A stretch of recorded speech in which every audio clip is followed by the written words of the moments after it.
Hello, welcome guys. Welcome to give me one sec, another live. Um, Today we're gonna right now from 3:50 to about 4:20, and we're gonna have a quick one, and then we're gonna have another one at 6:30. Just today I couldn't have one earlier, so today we're doing this one right now. And it's going to be on Humanitarian and Compassionate Grounds permanent residency application. So if you are interested in that, welcome. We're going to kind of cover a few things. So, and I might be repeating myself, but please remember, and I'm going to repeat it a couple of times, nothing I say is meant to be legal advice. Everything I do say is just for educational purposes. If you do need a consultation, all of my information is on my description, and also my link in my bio on my TikTok. I am live on TikTok and YouTube, so anyone who is on TikTok, you are welcome to go on YouTube and see anything you missed. My handle is banoosh.shefi, so you can find my videos very easily. Um, so yeah, we're going to be talking about the Humanitarian and Compassionate Ground PR application. So if that is something you are interested in applying for, this is a really good time. Please remember, again, nothing I say is supposed to be legal advice. Okay, so hi, Prince D, welcome. All right, guys. So just a few things we got to remember when it comes to humanitarian and compassionate grounds. If you are a refugee claimant, if you've withdrawn, if you have been refused or abandoned your case, you do have limitations. I know it seems like it's like another resort or another type of application that refugee claimants can apply, but you have to, or if you've been rejected, but you have to remember you do have limitations when it comes to permanent residency in Canada. Sorry, not yeah, well, you do, but HNC as well. There are certain bars, unless you made an exception, for you to apply for an HNC. That's the same way that it goes for PRA, and if you've withdrawn your application or abandoned it, there are other limitations as well. Um, HNC is one of those tougher type of applications. I will say that it's not easy. It's not an easy application, and generally, I always recommend people, if you are thinking of applying for something like that, to get legal counsel. Now, I know it might be. I don't know how do I word this. It is pricey to get a counsel, but the thing is, hi Jamoke, welcome. Um, So it might not be in everyone's means, but the reason why we say for agencies it's a good idea to get counsels because there we make a like it's an administrative type of permanent residency application, but also you need to present arguments. And this is really important, right? The thing with agencies is that a lot of people think it's just an application you send and you just write, some reasons for why you should remain in Canada. It's not that simple. The rejection rate is high. It's a very discretionary type of application. Honestly, most councils, if it's possible, we recommend that you exhaust other legal avenues than for you to go for an HNC. Um, but it is an avenue you can use, and it's really good for certain situations. For example, there are certain inadmissibility cases. If you've been deemed inadmissible and are being deported, that you could use. It's also a really good type of application for someone who's been here for quite some time, or you have some specific type of hardships. Now, I always say the best application is one that meets multiple um, considerations for a agency. Is it TRPs or agency that has a 5% approval? I think I heard that. Um, I think it's agency, but I think one of the other ones that I mentioned was a pre-removal risk assessment that they have about 4 or 5% acceptance rate. There's a few of those type of applications, Jamoke, that are very, very low, and it's always the discretionary ones, right? It's the ones where really it's up to the officer to make a decision that always tends to have like the lowest amount of approvals, and they're doing that now more than ever. In my personal opinion, yeah, well, not that part's not my personal opinion, but in my personal opinion, I think it's tactical, and I think because in the midst of us trying to decrease immigration, there's going to be a higher amount of rejection. And also keep in mind, our immigration plan has already indicated by 2028 they're only going to be accepting about 5,000 agency applications. Oh, yes, it might have been a pro. Thank God we have people. Oh, thank you, Jamoke. I really appreciate that. Guys, if you don't know who Jamoke is, she's also another wonderful RCIC here on TikTok. So make sure you check out her lives. I think, Jamoke, you have two lives per day, right? One in the afternoon and one in the evening. So definitely check her out too. Um, but yes, agencies are a very interesting type of application. Now, again, it's still very much possible. I know a lot of people saying, well, what's the point of applying? I've had some people like say, it doesn't seem like there's a lot of hope. There is, right? There's still a number of people who are being accepted. There are still a number of people being accepted, and but you have to have a very strong case. Now, I do like, and the reason why I say, just to go off on a topic that I was saying, that getting a counsel is really good, is because we create a really strong submission letter, and a submission letter generally comes from us, but one that I will say has taken me, a really good one that I have to write with all the documentations that we provide, can at least take me 2 months. Now, can you imagine how much work goes into it to provide a strong? Now, that's not just a submission letter, but it does take me just as long as the applications being put together to write a submission letter, because there's a lot of back and forth. There's a lot of like referring to things. There's a lot of country conditions. There's also a lot of research in it, and so these are some things that people don't realize that they have to put in their agencies. I'm working up to 2 lives a day, following in your footsteps. Oh, thank you, Jim. Okay, but yeah, no, I love that you have started doing that too. I think you've created a wonderful community, a part of your community, and I really enjoy being part of it. So I think you're doing wonderful.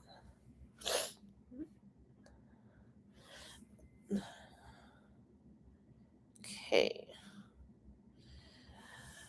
Um, does my amputation arm help me stay in Canada? I'm a refugee who got in a work accident in Canada.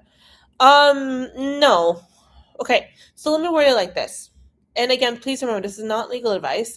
This is just kind of referring back to what refugee claim is. A refugee claim is about risk and persecution, right?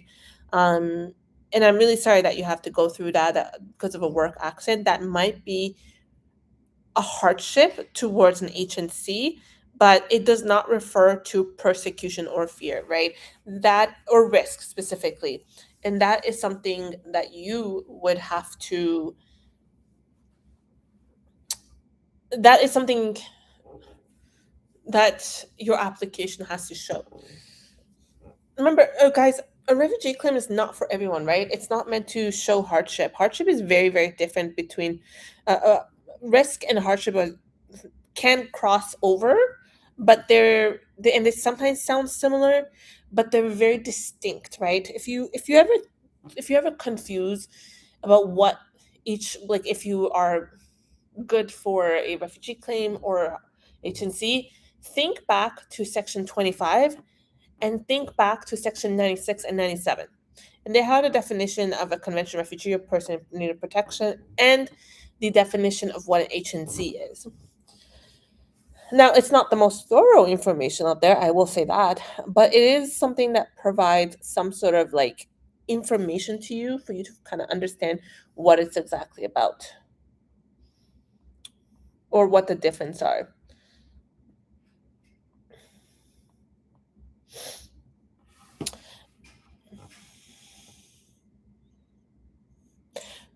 So, yes, again, if you want, you can book a consultation. I do have to make sure you understand this is not legal advice, but again, you getting a medical issue happen to you in Canada is not risk, right? Like, who are you seeking safety from? Is it the Canadian government?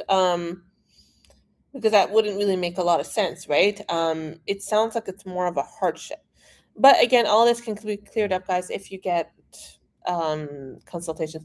And the reason, guys, and I a lot of times in my live I say get a consultation. It's not because it's necessarily a monetary thing for me. I mean, I run a business, so consultations equal to part of my business. But end of the day, consultations are very important here. It doesn't matter if it's with me or somebody else, because this is where we specifically focus on your situations and what makes you eligible, what doesn't make you eligible. Going over live or sending me a DM and asking me to tell you something is not going to cut it. And legally, I'm not able to. And no. And I do apologize if this is coming off a little rude, but I'll be really honest with you guys. I always am. When it comes to running a business, your time is very valuable. I cannot sit here and answer and give everyone free consultation all day over TikTok or just for free. I have to, my time has to equal to a monetary value for me to be able to run this business and to help others. So, and this is why I referred back that A, for your own like application and to obtain right advice, and B, because I run a business. I don't know how else to word it. That's the honest truth. And the reason why I say this, and I'll repeat it tonight too, because I think some people misunderstand the purpose of consultations, and they have started not even asking, more like demanding free consultations from me. And it's gone a little frustrating because that's not what I'm here for, right? I'm here to answer questions here and there on live, but I'm not obligated to provide anyone free consultation. If you want one, you can go and talk to another consultant who provides it, or a lawyer. I'm not the one. So that's something I have to say. And this has nothing to do with the individuals asking me questions, just something general.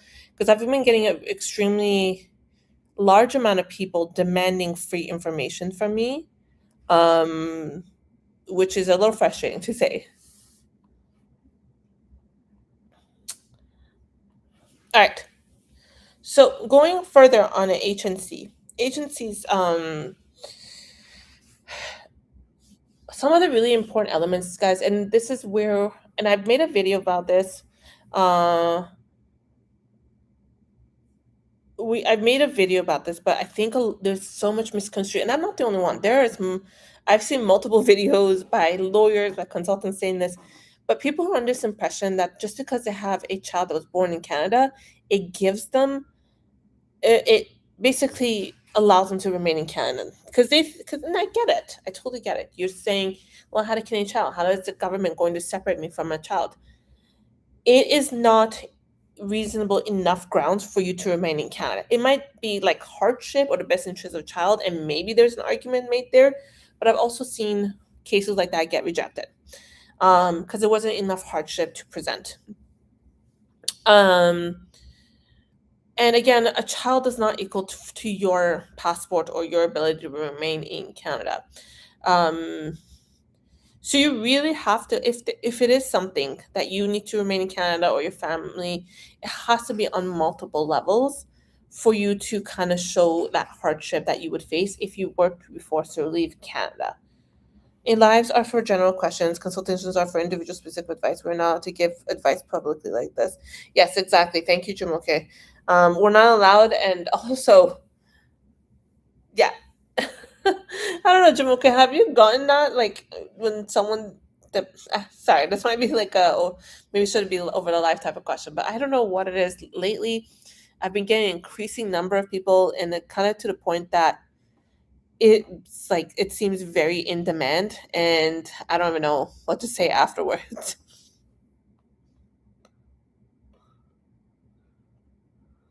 Oh my god, too many times I'm overwhelmed with it. Right, right? Same here. Hi George, welcome. Um, so some of the considerations, let's go over some of them. Best interest of the child, medical reasons, hardship, uh, one of the biggest ones is your establishment in Canada. Now, establishment, guys, is one of those things that it can look very different, um, and how you prove it looks very different, right? So sometimes people think like, oh, I have a house here. This is one of the main ones that I've gotten from a lot of people, that they think, oh, I have a house here, I bought a house, so that's my establishment. That's not your establishment, unfortunately. That's just you investing in a property. Establishment is that you are entrenched in the community, in your life in Canada. Whether that's you have a business, whether that's you having a family here, whether that's you having um friends, community, all of those are really important. You can't just say, I've created like I have a house here and that's me having establishment. Nope. It is not the case. That they're not going to, especially now that there's being more, they're scrutinizing even more. It might not cut it anymore.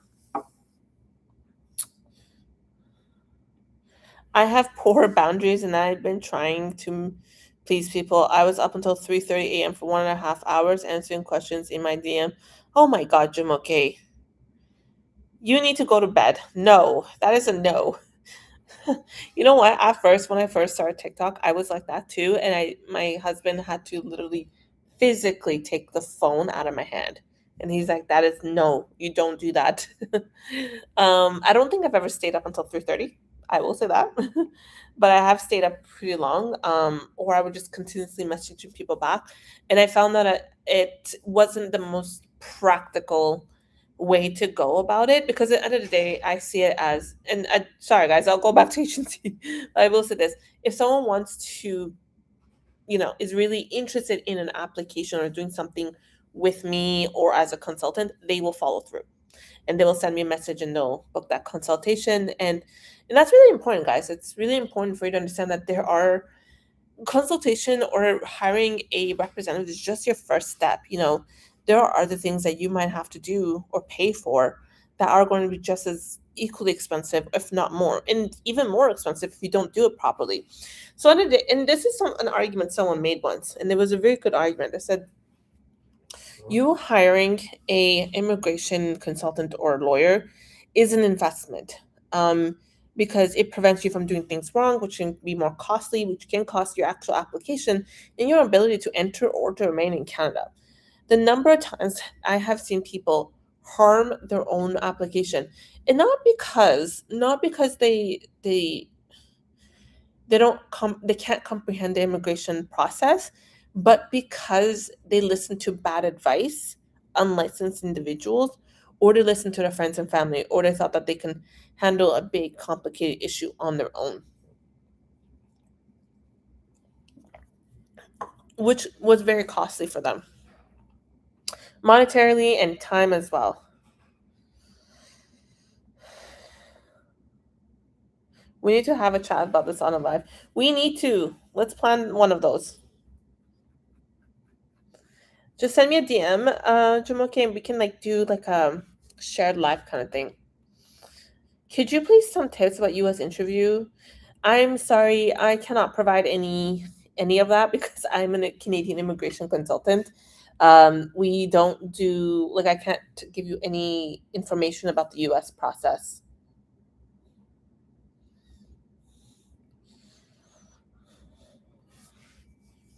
Yeah, 100%. Yeah, I'm on the same page as you. Someone can't pay 150 or 200 for a consultation that you really can't afford to immigrate to another country. It's really that simple, guys, because it's not even just, and then this sounds harsh, and you're like, well, how can you say something like that? It's like, and I get it, it might come off a little harsh, but we say this because it's the honest truth, because just immigration in itself, relocating, and I say this because I know the process. Me and my husband are looking to possibly relocate somewhere else for a little while. It's the visa application, it's the relocating yourself, relocating children if you have pets, relocating, and these are all comes with costs, right? Finding a place, establishing yourself, starting from scratch. A consultation or a representative is the least amount of the money you're going to be spending in your life or in your immigration process. Promise you, unless someone's like charging you an arm and a leg to immigrate to a country, which that's another story. But it is really that simple. It is the least costly thing in a immigration process. And I'm saying this, like I said, as experience. And yes, I have looked into getting an immigration counsel for my purpose too. Actually, I have one, but it's for another country and a whole different other type of reason. It's not something that's happening today, but it's a process. So I know the cost, I know the hardship, I know what it looks like. I've done it once already, by myself, and it was extremely hard and costly. Can you please share info on coming to Canada to watch the World Cup? Um, no, because I honestly, if you're talking about a visa like I'm not sure what type of application you're thinking of doing. I'm assuming if you're just coming to visit Canada, it's just a visa or an ETA, depending on your situation.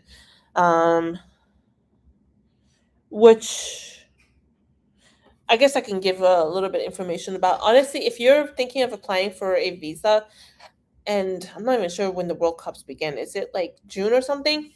I think it's in June. I would say apply for it as soon as possible because we already know that there's going to be an influx of visa applications for people to come and study in, oh, sorry, to, so used to saying study, for people to come and watch the games in Canada.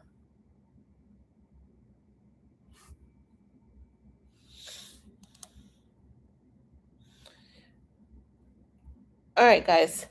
I'm going to leave it here because this is just like I just want to have a really quick, short live with you guys. I'm going to be back at 6:30 EST, which is Toronto time, and we're going to be talking about the refugee process. So please come back then. How do I book a consultation? Uh, sorry, I'm not sure your name, but you can definitely book a consultation. You can do it two different ways. You can go on my link, which is in my bio. You'll see a little link like right underneath my photo, and it will send you straight to my page, and then you can pick a time, the type of consultation, and pay online. Or you can send a email or e-transfer for the amount of like time you want for a consultation. You send the transfer and you send an email, and then I'll send you a Zoom link with the time, and we can take it from there. And one other question: is it someone who's issued a removal order but didn't leave the country as when due? Is there hope for someone who's was issued a removal order but didn't leave the country as was when due? Oh, that is getting to very complicated issues. And I would say if that is the case for someone, they should speak with a immigration or speak with someone who specializes in removal order as soon as possible. If that is the case, if you want to talk about it with me or someone else, you can. But with me, you got to book a consultation as soon as possible. This is your situation, okay? Quickly. Like I cannot stress, guys. If you're out of status, please book a consultation with someone and get legal advice. And that's about it, guys. I'm going to leave it here. The line keeps buffering. Oh, sorry about that. Um, Here. Give me one sec.